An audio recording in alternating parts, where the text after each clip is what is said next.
Hello mga ka-Dakoti yan, mayang adlaw.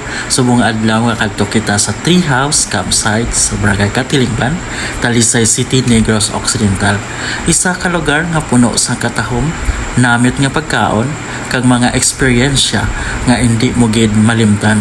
Of di ako magalibot-libot, kilalahon ta ang kultura, kag makita ang mga tago nga hiyas sang ini nga lugar. Subong guys, ari kita sa dalan, padulong sa isa ka matahom nga bundok. Tanawa bala ang palibot, presko ang hangin. Hilom ang lugar, kag puro berde mga tanom nga imo makita. Daw ginahawan gid ang ulo sang katuhom sang kalibutan. Habang nagapadayon kita sa aton biyahe, mas nagapalapit man kita sa bundok nga daw nagahakot sang katawhay kag adventure nga hindi gid malimtan. Ara na makita nyo na ang signage guys sang Treehouse. Diri nataliko pakadto sa matarik nga dalan. Pantay kamo kay grabe katarik sang agyan. Hinanglan ko pa magnaog sa motor kag maglakat pataklad tungod sa kalaway gid sang dalan, about 500 meters lang man ang gintaklad ko. Pero bisan ano kalaway sang dalan, excited gid gyapon ko makalabot sa sini nga lugar tungod first time ko ini nga maglagaw diri. The road is so rough. So meaning it's rough road. Apo.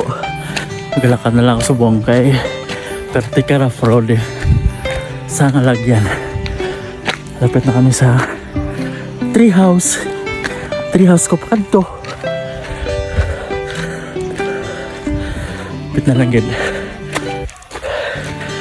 Rough road siya biti. Yawan sa ka-motor kong duwa pa ka mo mag-angkas.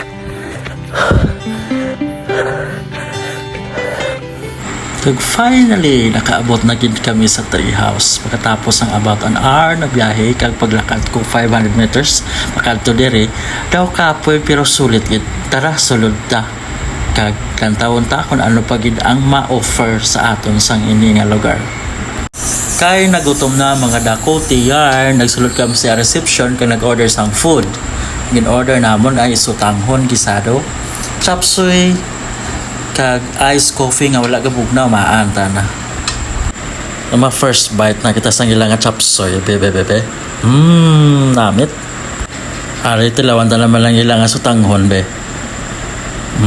Pati kalaba pero kanamit sang timpla nila. Bebe, ang ari naman ang ilang iced coffee be nga wala gabugnaw. Bawo kanamit gali. Bisan wala siya gabugnaw pero kanamit guys. Nabulong gid nga ako nakauhaw. Tapos naman kaon, nagpulo pa huway kami sa ibabaw sang kahoy kag nag-video. Perfect. Kanami just ang view diri sa babaw sa kahoy guys. Makita mo gid ang syudad nga nagahigda sa idalom, ang mga nagkalanlain nga color sa mga tent sa ground kag ang mga sasakyan nga parking sa palibot sang lugar.